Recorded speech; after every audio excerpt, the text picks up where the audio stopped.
A few years back, my mom and I lived in an extended stay hotel for a year. It wasn't great, since the hotel was dirty and cockroach infested, but it was all we could afford, and we tried to make the best of it. During our stay, we had several paranormal encounters, but one presence was especially terrifying.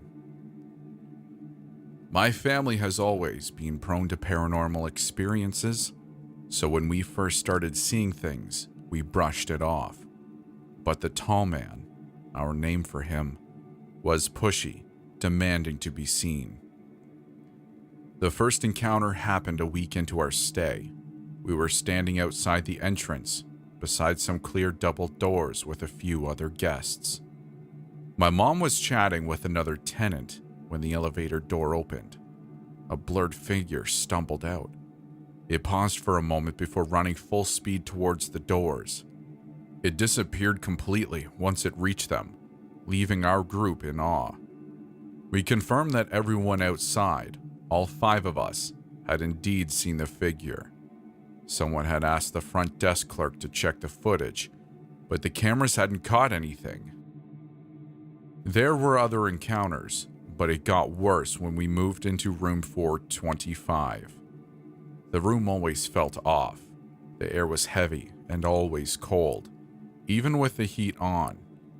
My mom would say she always felt like she was being watched, and that the shower curtain would move on its own when she was bathing.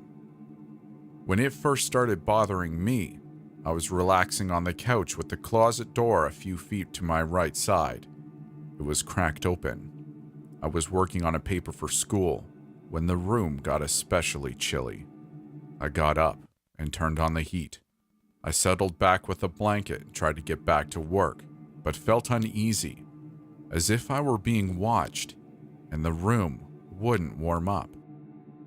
I heard rustling from the closet and looked over to it.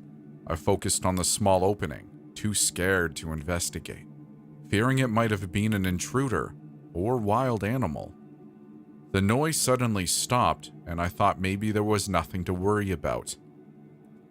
A leathery hand with sharp-looking fingers reached out. It pointed its forefinger at me, lamplight casting its shadow against the wall. It withdrew its hand back into the closet, and I screamed, scrambling away from the door. My mom rushed from the bathroom asking what was wrong.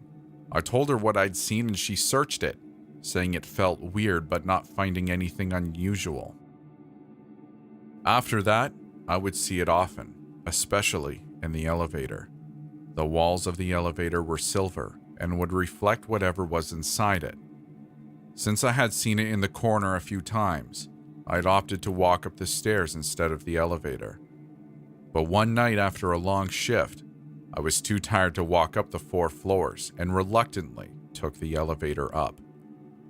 That night, I looked up at the doors to check out my reflection when I saw a tall, black figure standing behind me, towering well above my head. I tried to ignore it, since my mom had said not to give the negative energies attention. It waved in the reflection, trying to get my attention before setting its hand on my shoulders. I could feel the cold, but not the actual hand.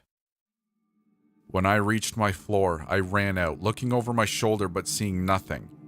My mom told me a few years later that one night when I was staying with a friend, it had woken her up in the middle of the night. She was sleeping when she heard my voice speaking to her from the foot of the bed. It was telling her to wake up and that I was hurt. Startled, she got up and turned on the lights, but I wasn't there. She texted me to ask that I was okay, and when I responded, she tried to go back to sleep. It kept calling to her throughout the night, insulting her and screaming in my voice. Later into the night, she could feel something sit on the bed and lean down. Using its own voice, it whispered in her ear, "We all dance in our graves." She said it had a low, separated-sounding voice, as if there were several people instead of one. After that, it was silent for the rest of the night. I don't know what it was or why it was so interested in us, but I don't think I'll ever be able to forget him. It's been nearly 5 years, and I still have nightmares about our stay there.